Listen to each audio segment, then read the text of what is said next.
Congress party को यह लगता है कि कांग्रेस पार्टी संविधान, कानून और तमाम नियमों के ऊपर है। Today the Congress party continues to live in the sense of entitlement and arrogance despite being booted out of power, thinking that it is above constitution, law and all the rules and norms of this country. और इसीलिए आज जो कांग्रेस ने अपने अधिकृत मंच से एक प्रेस वार्ता की जिसमें केसी वेणुगोपाल, जिसमें अजय माकन और उनके अन्य नेता वहां पर मौजूद थे, वो दरअसल एक प्रेस कॉन्फ्रेंस थी एक मानसिकता का परिचायक देते हुए कि उल्टा चोर कोतवाल को डांटे, या यूं कहें कि पहले करो चोरी और फिर सीना जोरी। The Congress Party, which believes it is having a sense of entitlement to consider itself above the constitution and law, today projected the old adage that we are very used to, चोर मचाए शोर, उल्टा चोर कोतवाल को डांटे. And the reason why I presume the Congress does it is because it feels that the royal family of the Congress party, the first family of the Congress party, should be subjected to no rules and laws in this country. We have seen in the past that when the Yuvraj, the Shahzada of Congress party was convicted by a court, their leader Pramod Tiwari said very arrogantly, with almost a sense of entitlement, that how can the courts convict Rahul Gandhi? Congress party को लगता है कि उसका जो प्रथम परिवार है, जो शाही घराना है, वो तो संविधान और कानून के इस प्रकार के ऊपर है कि उनके ऊपर कोई कानून या संविधान लागू ही नहीं हो सकता. इसका एक परिचय तब मिला था जब प्रमोद तिवारी ने, राहुल गांधी जब ओबीसी को गाली देने के लिए, अपमान करने के लिए कन्विक्ट हुए थे, तो उन्होंने एक चैनल से कहा था कि गांधी परिवार के लिए तो अलग कानून होना चाहिए, ये आम आदमियों के लिए जो कानून होता है उसमें कैसे आपने कन्विक्ट कर दिया, सजा देंगे राहुल गांधी और गांधी परिवार को.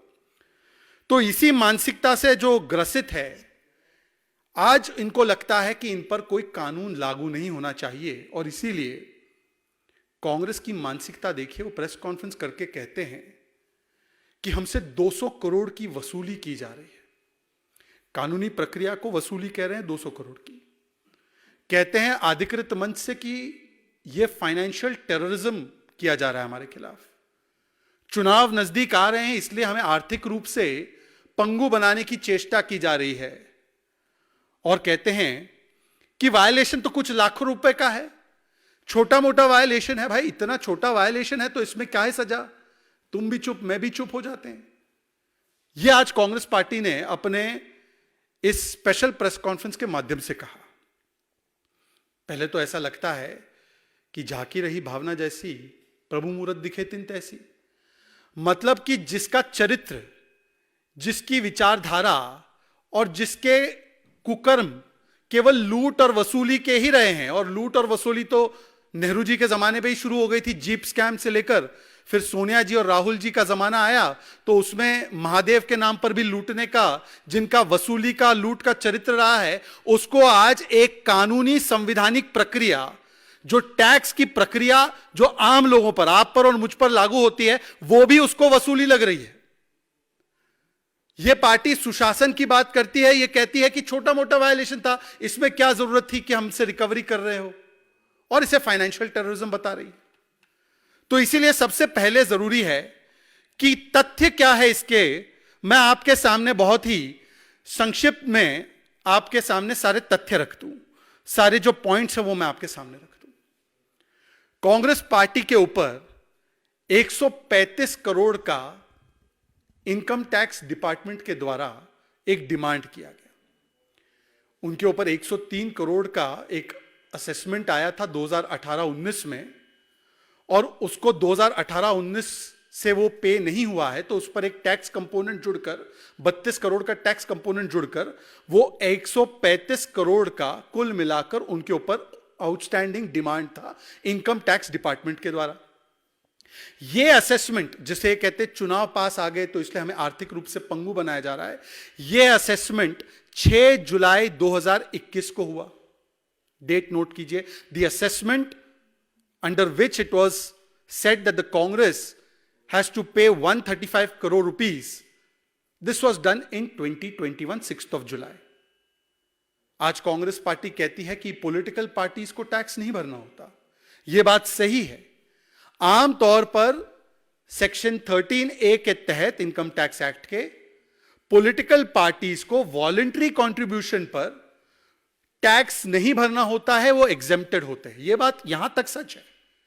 पर उस 13A के सेक्शन में प्रोवाइजो भी है, और इस प्रोवाइजो में अगर आप 13D देख लें या अन्य प्रोविजोस देख ले या अन्य प्रोविजंस देख ले, if you consider the provisos given to section 13A in which an income tax is exempted, liability is exempted for political parties, the conditions have been laid down.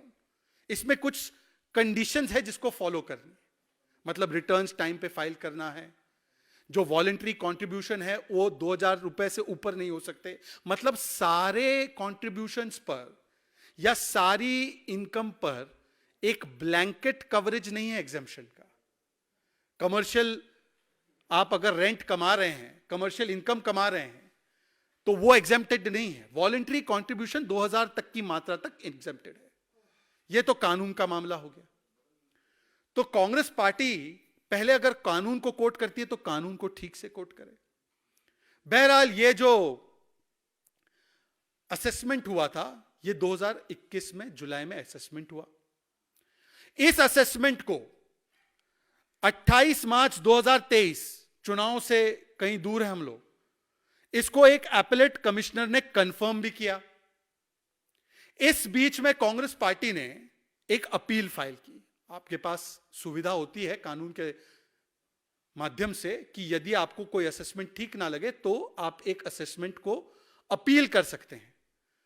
Congress party ने उस असेसमेंट को appeal किया, और Congress party ने जब इस assessment को appeal किया तो जैसा कानून सबके लिए होता है, एओ जो होता है, असेसमेंट ऑफिसर जो होता है, उसका कानून जो है, उसका लॉ जो है बड़ा क्लियर है कि आपको 20% डिपॉजिट करना है और उसके बाद आपको जो भी आगे की कार्रवाई करनी है.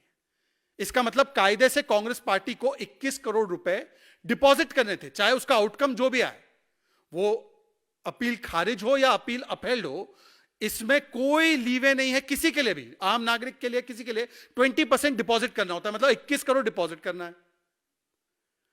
यह अपील वैसे डिसमिस कर दी जाती है.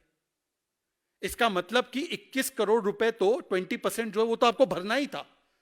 कांग्रेस पार्टी 21 करोड़ की जो राशि डिपॉजिट करने के बदले वो मात्र 78 लाख 78 लाख रुपीस डिपॉजिट करती है.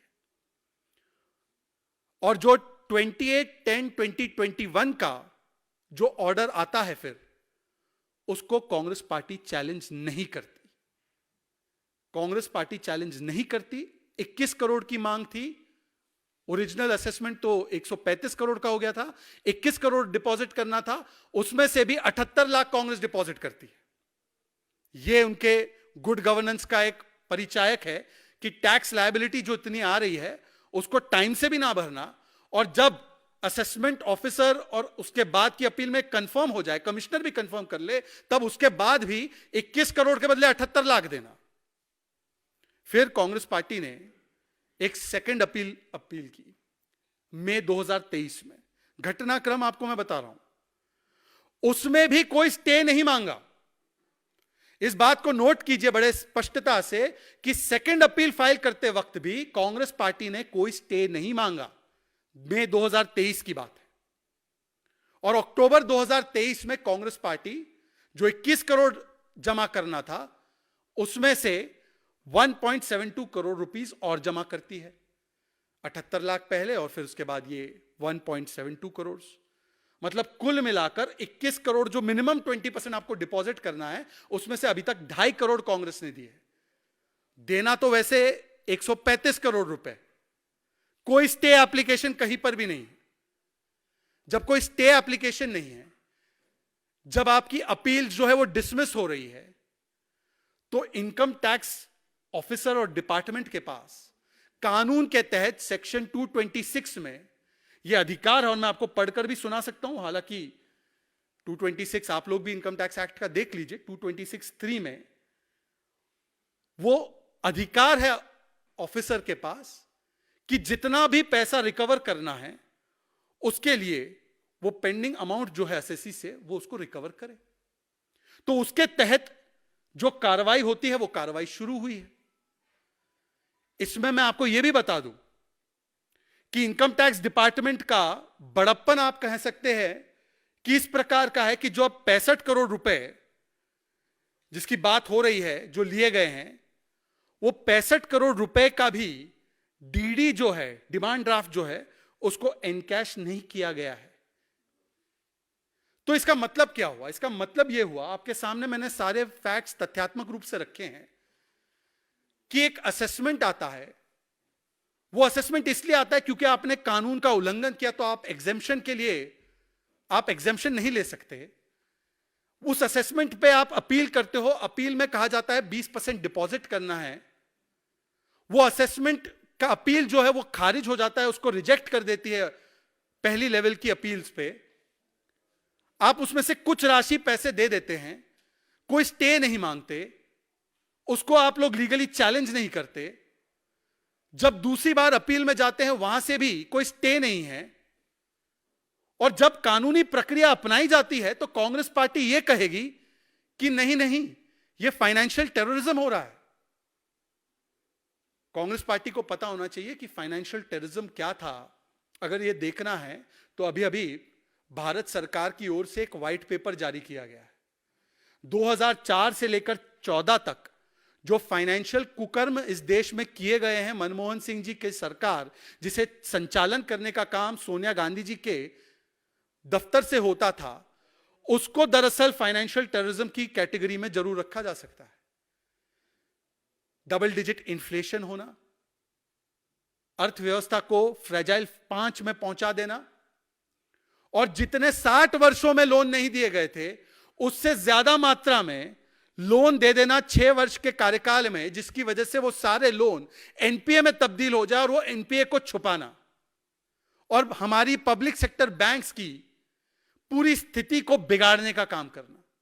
यह फाइनेंशियल टेररिज्म होता है। यदि इसकी और अधिक जानकारी प्राप्त करनी है तो जयराम रमेश जी और केसी वेणुगोपाल जी दोनों को मैं यह सलाह दूंगा कि व्हाइट पेपर जरा गंभीरता से पढ़ लें। वो फाइनेंशियल टेररिज्म क्या होता है, कैसा होता है, वो सारी चीजें पता चल जाएगी। पर ये वो लोग हैं जो कानूनी प्रक्रिया का कितना सम्मान करते हैं। सुप्रीम कोर्ट के बारे में झूठ बोलना राहुल गांधी के द्वारा, रफाल के विषय में, जिस पे फिर सुप्रीम कोर्ट को संज्ञान लेना पड़ा और उनको सुप्रीम कोर्ट के सामने जाकर नाक रगड़कर माफी मांगनी पड़ी। उन्होंने एक स्टेटमेंट एट्रीब्यूट किया था, चौकीदार चोर है वाला। कोर्ट का कितना आदर करते हैं कि जब कोर्ट राहत नहीं देती नेशनल हेराल्ड स्कैम में, और हाईएस्ट कोर्ट तक इन्होंने जाकर कहा कि इन केस को क्वाश कर दो, कोर्ट राहत नहीं देती, एजेंसी इन्वेस्टिगेशन के लिए ज्वाइन करने के लिए बुलाती है, तो सड़कों पर आगजनी और दंगे वाली स्थिति निर्माण कर देना, यह कांग्रेस का चरित्र है और यह कांग्रेस का सम्मान भाव है, जिस प्रकार से वो संवैधानिक संस्थाओं का अपमान करती है। यह वो कांग्रेस पार्टी और गठबंधन है कि इनके साथी लालू प्रसाद यादव 4 बार कोर्ट के द्वारा कन्विक्ट हो चुके हैं। यहां पर तो कोई कानूनी प्रक्रिया, एजेंसी की प्रक्रिया नहीं है। कोर्ट ने 4 बार कन्विक्ट किया लालू प्रसाद यादव को।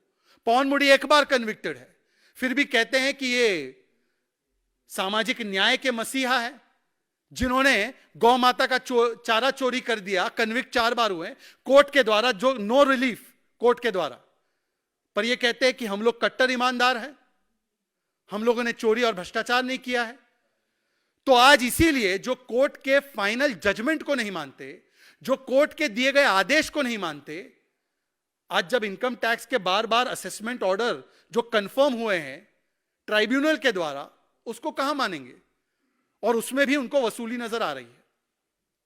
वैसे इन्होंने एक चिंता जाहिर की, जयराम रमेश ने और केसी वेणुगोपाल जी ने चिंता यह जाहिर की कि बताइए ये क्या तरीका हुआ, चुनाव पास है, हमारे पैसे जो चुनाव में लगाने थे वो सारे पैसे अब इनकम टैक्स ले लेगा, तो हम चुनाव कैसे लड़ेंगे?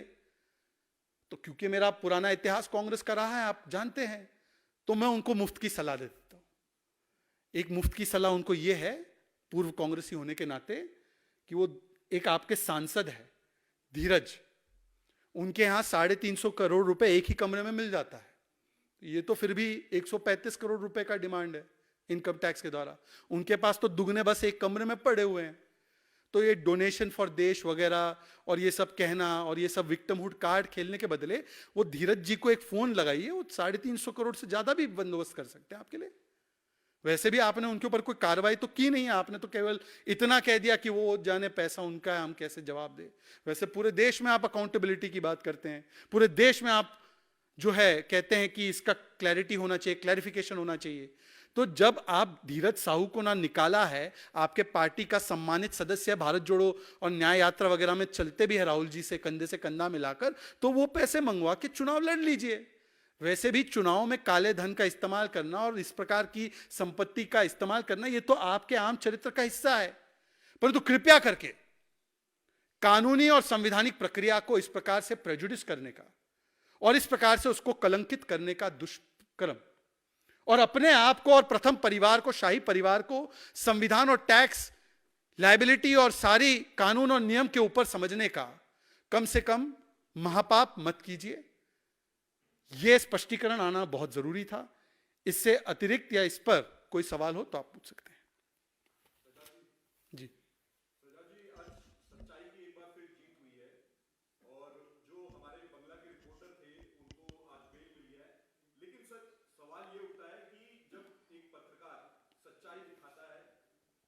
संदेश खाली जैसे मुद्दों को लेकर के उनको वहां की सरकार ना तो उस स्टोरी को कवर करने देती है और उनको उठा करके जेल में डालती है। जज ने भी यही कहा है कि पुलिस को अपराधी पकड़ने चाहिए, पत्रकार को। देखिए, जो अभी आपने जिक्र किया है कोलकाता के हाईकोर्ट की, जो बहुत सख्त टिप्पणियां और आदेश आया है, मुझे लगता है कि ये रिपब्लिक ऑफ इंडिया की जीत है, ये भारत के लोकतंत्र की जीत है, ये बोलने की आजादी की जीत है, ये संदेश खाली में प्रताड़ित हुई शाहजहां के द्वारा उन महिलाओं की जीत है।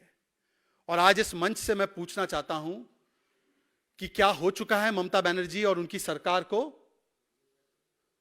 इतनी निर्ममता वाली सरकार।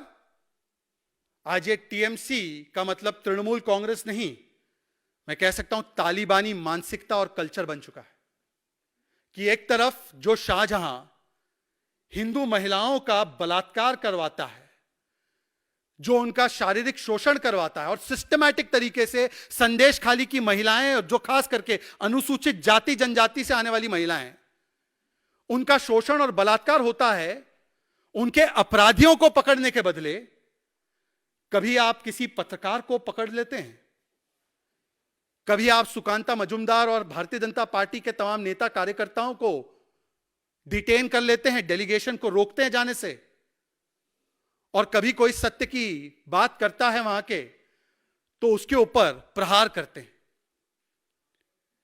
यह किस प्रकार की मानसिकता है? यह रविंद्रनाथ टैगोर जी की भूमि है, जहां पर कहा जाता है mind is without fear and the head is held high. पर आज ममता बनर्जी के शासन काल में जिस प्रकार से मीडिया अंडर अटैक है, ऑपोजिशन अंडर अटैक है और महिला असुरक्षित है, और ये कोई पहली बार नहीं है इस प्रकार का टेम्पलेट ऑफ रिस्पांस ममता जी की सरकार के द्वारा। पार्क स्ट्रीट रेप केस होता है तो उसमें भी महिला पर आरोप लगा दिया जाता है, नाडियाड रेप केस होता है तो महिला पर आरोप लगा दिया जाता है, पोस्ट पोल वायलेंस में कई सारी महिलाओं के साथ बलात्कार, अभद्रता होती है, सुप्रीम कोर्ट तक मामला पहुंचता है तो उन्हीं के ऊपर दोष डालकर जो ये तालिबानी मानसिकता और कल्चर वाले अपराधी हैं उनको बचाने का काम किया जाता है, क्योंकि वोट बैंक का मामला है। और आज भी वही घटनाक्रम लगभग चल रहा है। और इनके नेताओं के रिस्पॉन्स क्या है? क्योंकि मैं डिबेट्स में प्रतिभाग लेता हूं, तृणमूल कांग्रेस की एक नेत्री आकर कहती है कि रेप का वीडियो फुटेज दिखाइए। रेप का वीडियो फुटेज होगा क्या? रेप का वीडियो फुटेज? इनके एक नेता कहते हैं स्क्रिप्टेड एक्टर्स है, और स्वयं ममता बनर्जी असेंबली में खड़े होकर शाहजहां शेख को क्लीन चिट दे देती है। 50 दिन हो चुके हैं लगभग। कहां है शाहजहां शेख? शाहजहां शेख को पकड़ने में जो पुलिस असफल है, वो पत्रकारिता को बंद करने के लिए, काल कोठरी में डालने के लिए तत्पर है। और जो पत्रकार सवाल पूछे उनको तो जेल से भेज देंगे। जो पत्रकार सवाल पूछे उसे 11-11 साल तक केस झेलना पड़ता है, और जो चाटुकारिता करे उन्हें अवार्ड और रिवॉर्ड दे दिया जाता है अलग अलग प्रकार के, किसी को राज्यसभा, किसी को और कुछ। पर जो पत्रकार डट कर सवाल पूछता है उसको काल कोठरी में डाल रहे हैं, पर जनसभा में इसका जवाब मिलेगा। जनसभा में इसका जरूर जवाब मिलेगा। इसीलिए ममता जी, आपको बताना चाहिए कि संदेश खाली की महिलाओं का गुनाह क्या है। और केवल ममता जी नहीं, जो अमूमन इन विषयों पर बड़े डेलीगेशन बनाकर पहुंचते अलग अलग राज्यों में, प्रियंका वाड्रा जी हो, राहुल जी हो, मुझे पता नहीं उनका एक भी ट्वीट, क्योंकि पत्रकारिता की आजादी के लिए, बोलने की आजादी के लिए, संवैधानिक अधिकारों के लिए और महिलाओं के लिए इन्होंने लगातार ट्वीट पर ट्वीट किए हैं। आज वो ट्वीट क्यों नहीं आ रहे? आज वो वक्तव्य क्यों नहीं आ रहे उनकी तरफ से? संदेश खाली से जो संदेश जा रहा है ये किसी से भी छिपा हुआ नहीं है कि एक शाहजहां और उसके शारीरिक सेक्सुअल शोषण के बचाव के लिए जिस प्रकार से सत्य की आवाज को दबाया जा रहा है, आज का जो आदेश आया है, ये भारत के रिपब्लिक के लिए एक बड़ी जीत का विषय है।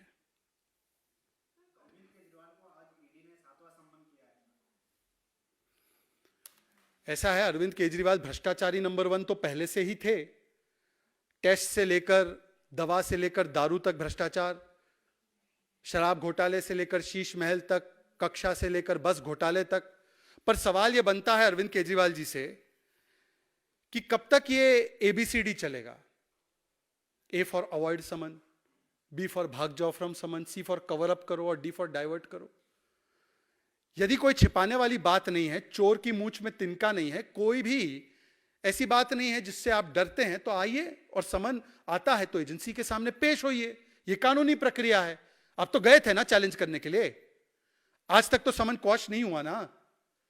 और जिस मामले को ये लोग विद्वेष की भावना, वेंडेटा पॉलिटिक्स, समय कम है इसलिए मैं नहीं प्ले कर रहा हूं, परंतु इन्हीं की जो साथी है कांग्रेस पार्टी, जिनके साथ एक समय पर तो ये अलग रुख लिया करते थे, कांग्रेस पार्टी ने प्रेस कॉन्फ्रेंस करके कहा कि शराब घोटाला हुआ है, अरविंद केजरीवाल मास्टरमाइंड है, तो क्या वो भी विद्वेष की भावना कर रही है? सुप्रीम कोर्ट ने 338 करोड़ रुपए का बताया है कि कम से कम इतना मनी ट्रेल मिल चुका है। मनीष सिसोदिया से लेकर संजय सिंह तक, विजय नायर तक बेल नहीं मिल रही, राहत नहीं मिल रही। वर्ष हो गया है, 1 वर्ष से ज्यादा हो चुका है विजय नायर को। तो क्या कोर्ट्स भी जो है वेंडेटा पॉलिटिक्स कर रही है?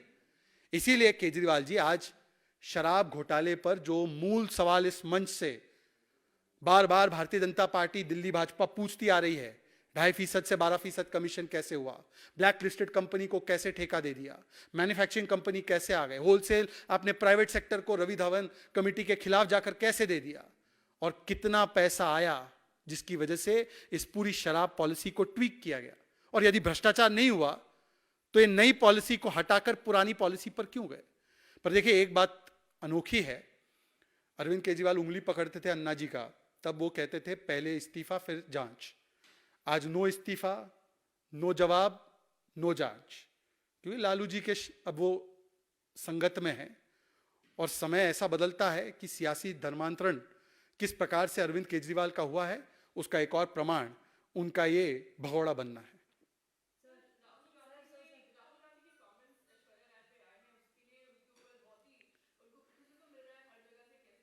देखिए, राहुल गांधी विवशता राजनीतिक रूप से इस प्रकार से महसूस कर रहे हैं और उनके अहंकार की कोई सीमा नहीं है।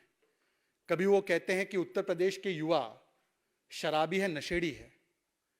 उत्तर प्रदेश के विषय में और उत्तर प्रदेश और बिहार के विषय में उनके साथियों ने भी अलग अलग प्रकार के वक्तव्य दिए, वो हमारे सामने हैं।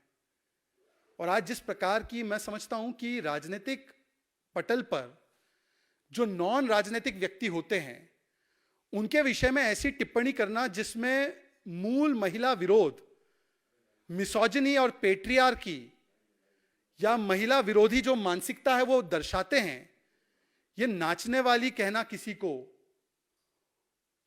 कि वो अपने फादर इन लॉ के साथ नाच रही है,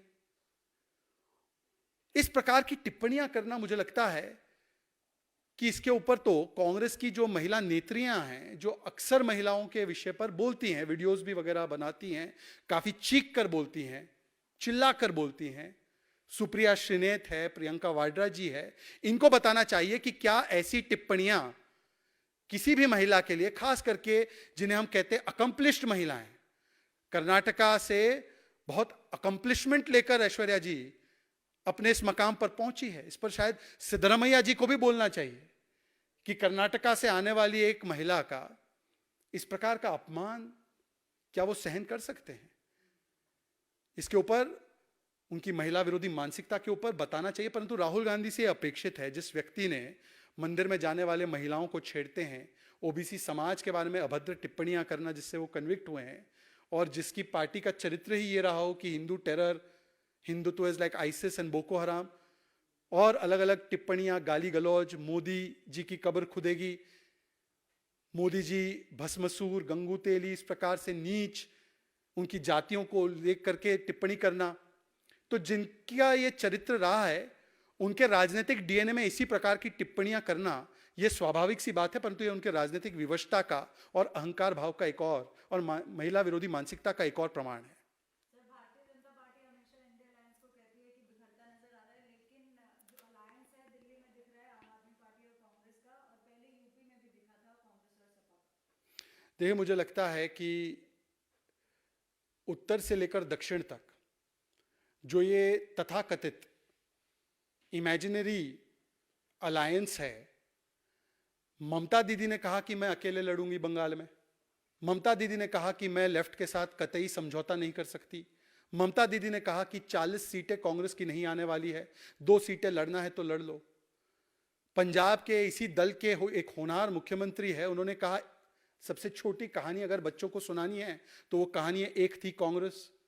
सामने जवाब आया, एक था जोकर कांग्रेस के द्वारा।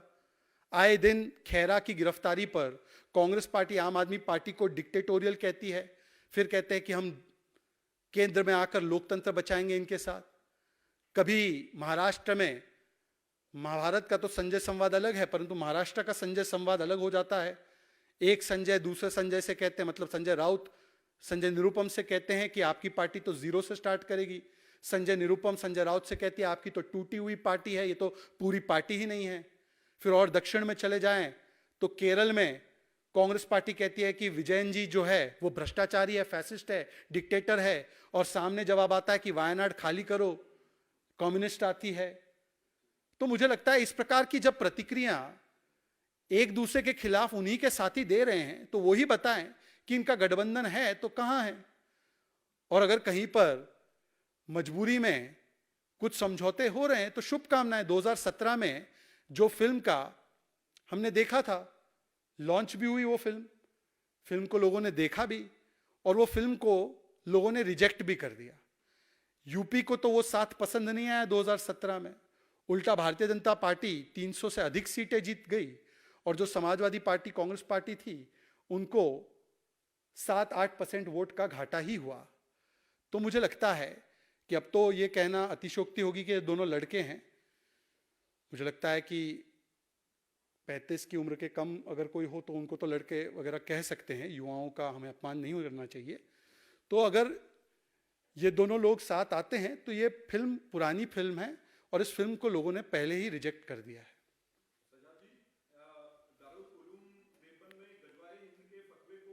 चलिए, मुझे लगता है कि संविधान के तहत जो बाबा साहेब भीमराव अंबेडकर जी का संविधान है उसके दायरे में रहते हुए बात करनी चाहिए। अन्यथा मुझे लगेगा कि जो लोग खास करके अलग अलग प्रकार के नारे भी गढ़ते हैं जय भीम और जय मीम के, तो कम से कम भीम मतलब भीमराव बाबा साहेब अंबेडकर जी की जो संविधान है उसकी अवहेलना करते हुए कोई बात नहीं रखनी चाहिए। चलिए, धन्यवाद।